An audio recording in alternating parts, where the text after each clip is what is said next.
We all know this, I've said this many times before, that I'm a very busy guy. I always have important things to do. And ever so often, I get just a few hours to myself and to my laptop. So, I make a cup of tea and I allow myself to relax. Good morning, Paul. Oh, wonderful. Relax. I know you probably have some important exam or some tests to catch up on, but we haven't talked about something very important. Probably the most important topic of them all. Rich people doing stupid shit.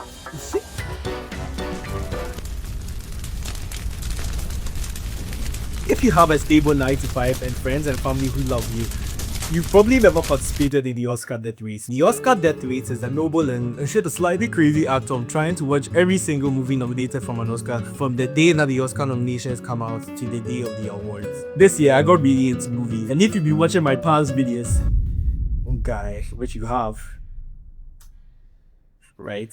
Sorry. Anyway, if you've been watching our past videos, which I'm pretty sure it's obvious that we've been watching a lot of movies this year. So basically, we decided that why don't we give this death race a try? This was the worst decision of my life. What the fuck even happened this year? I think the main benefit that I thought would come from all this is that come awards night, I would know every single movie that they are talking about. So I would actually have an interest in who I wanted to win. You know that thing where you're watching an award show and you know like two of the nominees and you're really rooting for one of them and you're really not rooting for the other one. But then the award actually goes to some other guy who've never even heard of before. Like, what are you supposed to feel? Are you supposed to be happy that the guy won? Are you supposed to be happy that the other guy lost? Are you supposed to be sad that your guy won? Or you can just mitigate all that if you just watch the movie. So much for the Oscar voters, I'm sure they'd be glad to hear it. So this award season, despite like the internet toxicity, has just been so much fun for me. Like the Globes, the Guild, the Actor Awards. In this life, only two things are constant: change and the fact that Jesse Buckley is winning every single award tonight. It'd be a shame if something happened a few nights in the show. No, don't worry, that's over. She still won. And that's great. I love it. I love the movie. I think something notable is that other than Jesse and PTA, every single award show has felt so unpredictable. And it's been especially fun because every single night I've been pleasantly surprised by who actually won the award. And this feels great. Like 2025 had so many amazing movies. And because I'd seen them, I knew what these guys were talking about. Like I had a stake in the voters. So the date is March 3rd and it's the night of the 53rd BAFTAs. Now this is one of the last major award show precursors, an award that will let us know the direction that the Oscars are headed. Most intentionally, this show will help us know whether the award is pairing more Michael B. Jordan or more Timothy Chalamet. And then the most amazing thing happens. And the BAFTA goes to Robert Aramayo from I Swear. Not only did nobody expect this guy to win, but like he's not even nominated for an Oscar this year. This added so much spice and grit and like uncertainty to an award that we thought was locked for Timmy, that it just made the whole race even more exciting. And wouldn't you know it, that wasn't even the third most talked about thing that night. Thing that happened in the BAFTAs? Yes. It was interesting. What should have been Britain's big night to celebrate art and culture instead is mired in controversy this morning. Sinners actors Delroy Lindo and Michael B. Jordan were presenting an award when offensive racial language was shouted by an audience member. The BBC apologising to BAFTA viewers after several obscene outbursts from Tourette's activist John Davidson were heard on a broadcast. Some argue it isn't fair to edit someone's disability and the incident should be used as an opportunity to learn more about Tourette's. No, I don't get into the history books and all that. I'll link some videos below so you can check for yourself. But in case you somehow didn't do this, Diann can be used as a slur against the black people, dating back to the 4 times of like the slave trade and colonial imperialism. And what stood out to me is how clearly you can see MBJ and Delroy Lindo react from the stage. They reacted in real time. That means this was loud enough for them to hear it. Also, the show wasn't streaming live. This aired with a 2-hour delay. So how did this all still make it to the show? What is actually happening? Okay, anyway, a few minutes later, the host came off stage and he had this to say. Some strong and offensive language tonight. Tourette's syndrome is a disability and the tics you've heard tonight are involuntary, which means the person who has Tourette's syndrome has no control over their language. We apologise if you were offended. So when I saw it, this is what I thought happened. At this time, my understanding of it all was that Tourette's is this condition where people see random things like unprompted. It's never been explained to me. It's not like something that I've had.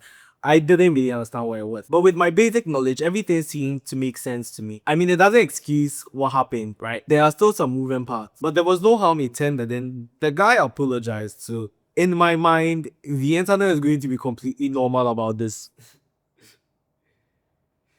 right? Like, I'm gonna use this Bianco clip for a second yet. I don't usually like to talk about people specifically in my videos, but I almost felt like I was missing something when I watched this for the first time. Because even with my most basic knowledge of Tourette's, in my understanding, this was not an intentionally harmful thing. Wait, what's happening?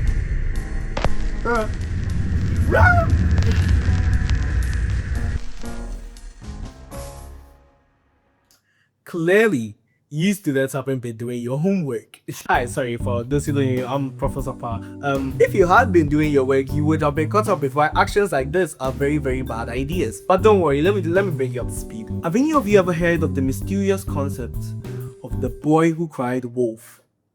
Okay, the boy who cried wolf is the story of a boy who cried about a wolf. No, but seriously, when you raise the alarm to a serious topic too often, people eventually stop taking the alarm seriously. Now, obviously, this can easily arise with systematic issues like racism, sexism, not because people like to pretend like these are things that happen, but rather because they are so prevalent in our everyday scenarios that it becomes very easy to notice. So now, this is where education comes in. See, my grandpa, I don't think he means any ill intent when he gives like a racial remark, like assuming that you're black so you love hamburgers. Like, yes, I love burgers, and yes, I am black, but I do not like burgers because I am black. So I can educate him on how that's a harmful stereotype, and he can go like, oh, but he will therefore make the conscious effort to not make that mistake again. When you use your race as a shield for a situation where that's not really the main issue at hand, you take the power out of a powerful learning lesson and you add it to your powder keg as blank ammunition. It's good that there's something new in the Oscar season, because there's another very clear example that I think I can give for this. When I was writing this script, the final Oscars hadn't come out yet, so I know who won. But the results are probably out by the time that this video is finished. One more talk about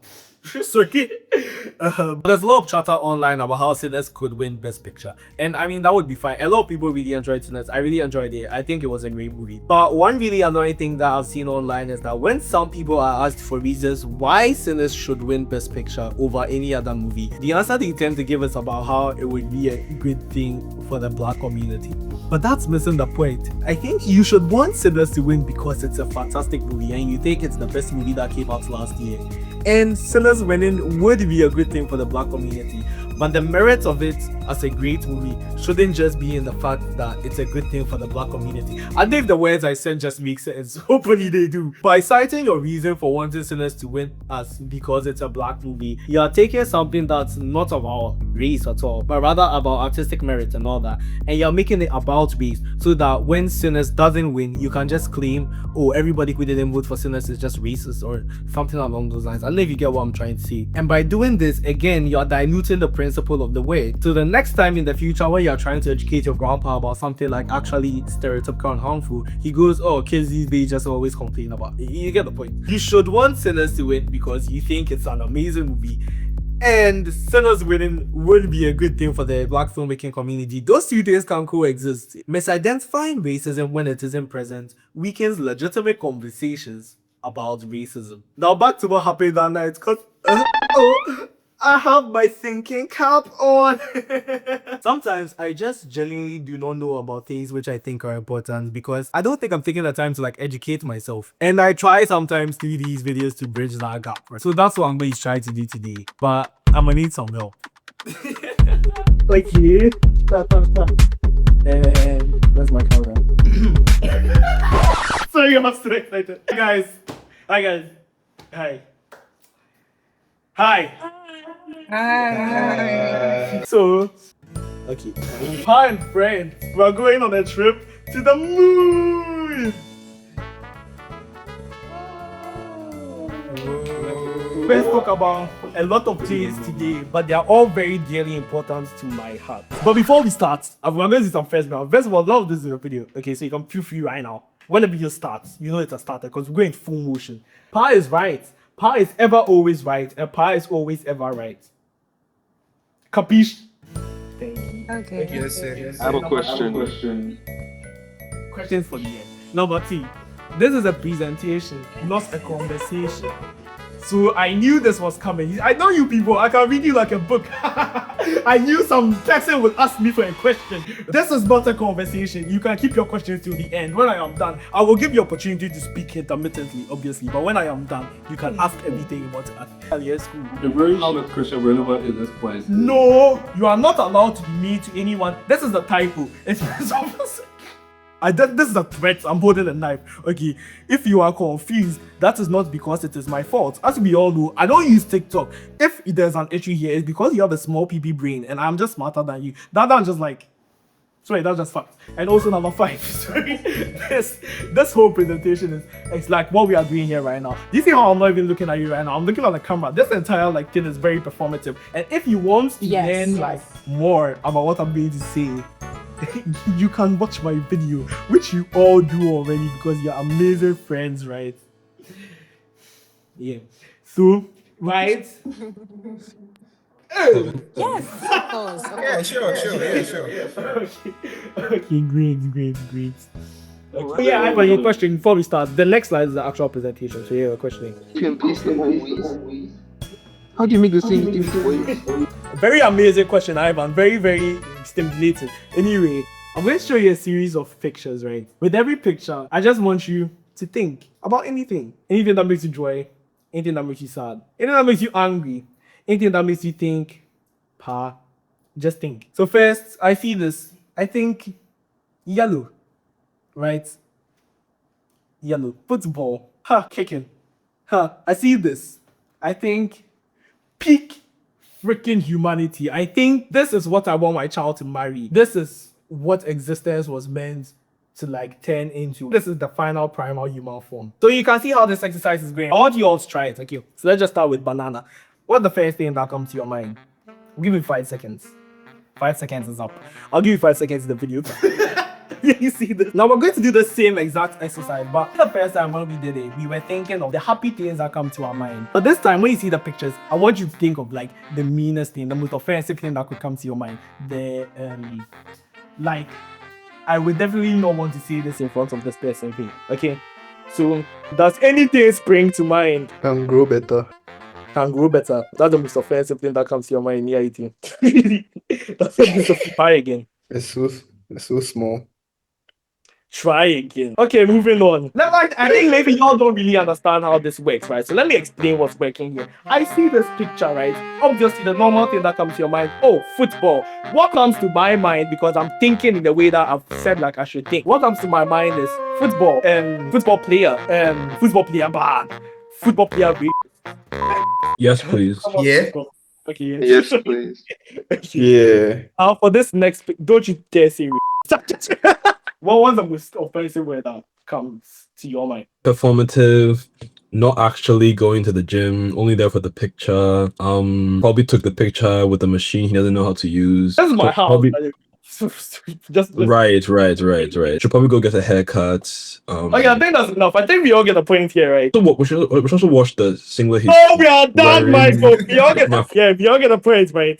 Can we chip in as well? Yeah. Oh my god, I can't. Premise that we just did. This is like, what about the most offensive thing that could come to your mind in any given moment? It's just what you blurt out. Like, imagine that's the way that you have to live your life. Can anyone see where I'm going with this? Have any of you heard of... I'm not pronounce this word. Okay, but this is what living with coprolalia is. Now, some of you may have seen this word before. Have any of you seen this word before, actually? Oh, no. Okay, I don't think people have seen this word before. Coprolalia. What's coprolalia? Far with your fancy words. What's coprolalia? Have any of you heard of... Wait, sorry. Is that actually what I'm supposed to say in my script? No, sorry. Coprolalia is expressed in about 10 to 15% of all cases of Tourette's syndrome. Now, we've definitely all heard of that one before, right? Yes. Yes. Oh, sorry. Let me say that line again. This line was messing me up. So, coprolalia presents itself in about 10... Coprolalia presents itself in about 10 to 15% of all... No, I'll freaking editors. Do something. Okay, thank you. Sorry. We've all heard of Tourette's syndrome before, right? I thought I had heard of Tourette's syndrome before. I genuinely thought I knew what Tourette's was before today. Tourette's is a brain development disorder. You know how that thing where Apple has like a new phone every year to remind us of how broke we are? Anyway, every time the phone comes out, there's a new chip. You have your A20, A21, A like 15, M1, M2, M3. Sorry, the numbers are on the screen are 1, 2, and 3. So I don't remember what the other numbers are supposed to be. Imagine if there's like a short circuit with the chip, or like there's this electrical leakage with the chip, it doesn't just affect the chip, it would affect the whole system, right? Hopefully you're following with me. So think of your brain like a phone chip. There are things in your brain, they are called brain linking systems, or your brain's linking networks, right? They are what like make sure everything in your brain is communicating properly, right? They make sure that everything is working well, like your movement, your working, your control, your impulses, everything. But when there's a short circuit, sort of, when there's an error in the development, those circuits that are supposed to control your movement and they are supposed to control like your impulse control, they are not firing right. There's sort of leakages with them. Yeah, let me see it that way. Oh, as I predicted, most of you are bored by now, right? Do you remember at the start of this presentation when I said you all have TikTok brains? I know this is very boring for you. I put this on the screen because I thought I would have like space. So I was like, at this point, they're all going to be so bored. So let's do a cartwheel for them.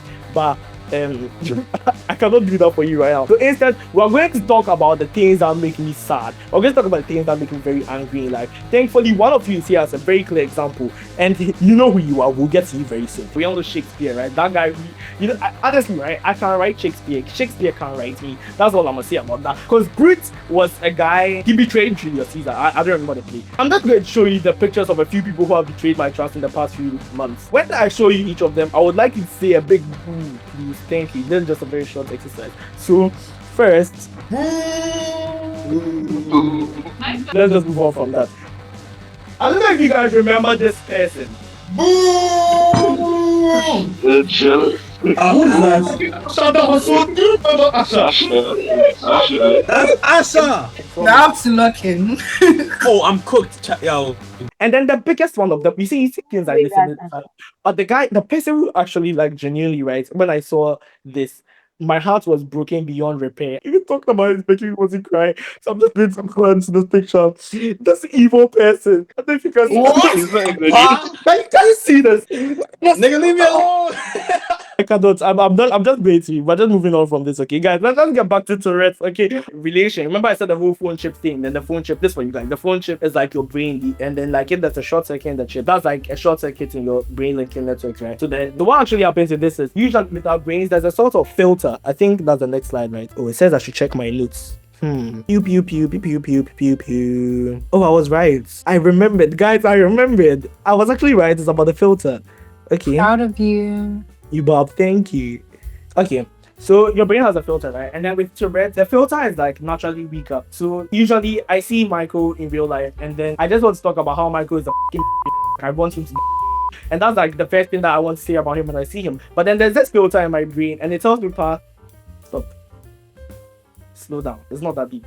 It is that deep. I'm just using that as an example. With Tourette's, that filter misfires. It's not just like a vocal thing. So many different extra signals slip through. There's the motor tics, like the random eye blinking, the shoulder shuddering, the neck movements. And then obviously we have like the vocal tic. It's like your voice box, right? So like the constant throat clearing, repeating words, all that. Then obviously the coprolalia, which we spoke about earlier. Just to remind you, coprolalia just affects about 10-15% of people who like exhibit Tourette's. That doesn't mean it's not real.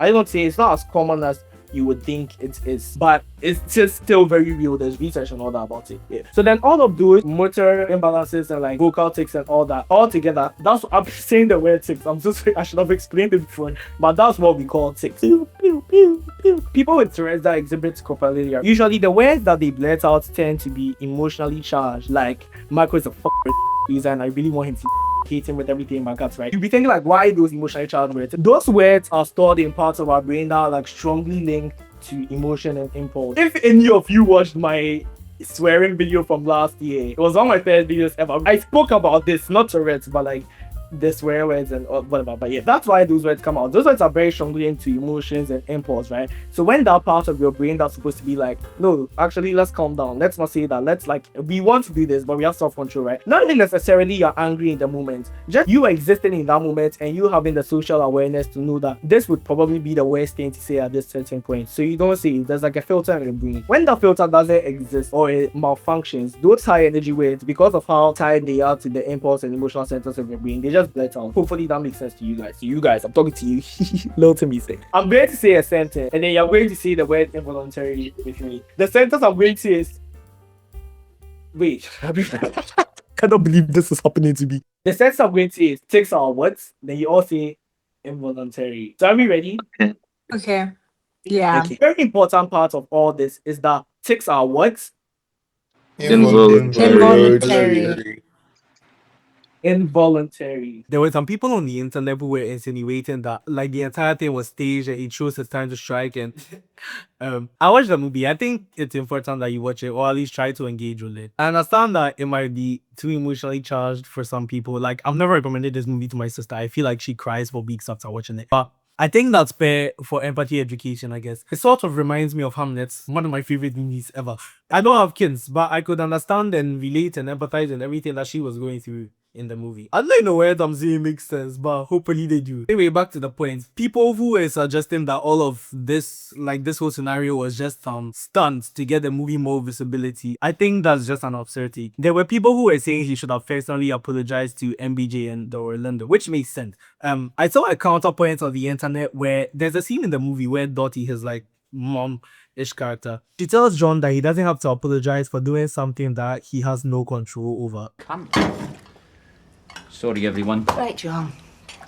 If you're going to visit us more often, which, you know, I hope you are, I need to speak to you about your language. So if you do anything you can't help, you never, ever have to apologise for it. Guys, whatever. But in this house, where we know you can't help it, you know, where we know you can't help it, where we know you don't mean it, well, it all means diddly squat. And yeah, but then I also saw the counter argument. Just because you didn't intend to hurt someone doesn't mean you didn't hurt them. Like if I fall over and I break someone's ankle, obviously I didn't intend to fall over and break their ankle, but I still broke their ankle, and so I apologize for it. But I don't spend much time talking about all that because we do not know what happened. Like, we do not know what happened in the personal lives of these people. Maybe he could have gone to apologize to whoever backstage. We just wouldn't know that. And that's definitely not what the news articles will be writing about. But there is one thing that happened that we all saw that I think we all definitely have a much bigger right to be angry about. Yet for some reason, almost nobody is talking about it.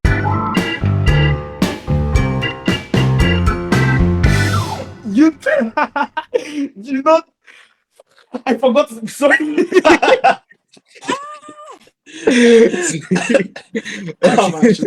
I think I'm just going to. He's laughing at himself, laughing at him. Y'all know where pre-recording is, right? I don't know if you all remember the iconic slap. Oh, wow. Wow, dude.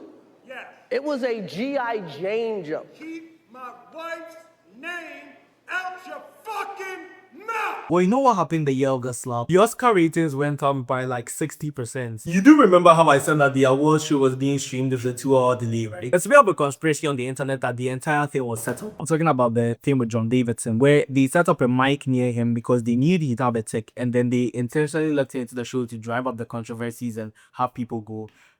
I don't know about all that. And I'm not saying that all that is true. But even the fact that they chose to keep it in the edit while choosing to bleep out another person saying this. If they could edit one thing out, why couldn't they edit this? Now, if this whole conspiracy were true, that would be using him as a victim for higher ratings. He had to leave the show where the person who played his life and the condition that he's had to live with that has had such zero to little awareness through his entire existence won the award that everyone was looking forward to, and he couldn't even be in the room to celebrate that moment. In our current day, we are always looking for someone to blame, someone to hold accountable, and I get that, especially when every day it looks like people who should be getting held accountable for like truly heinous acts are just getting away with it. But I don't think we should allow that very valid response to turn into misplaced rage. This was an unfortunate event that happened, but it's so much more nuanced than traditional black and white media will have you think it is. But one thing that we can all know for sure is that if the studio could edit and cut out someone saying Free Palestine,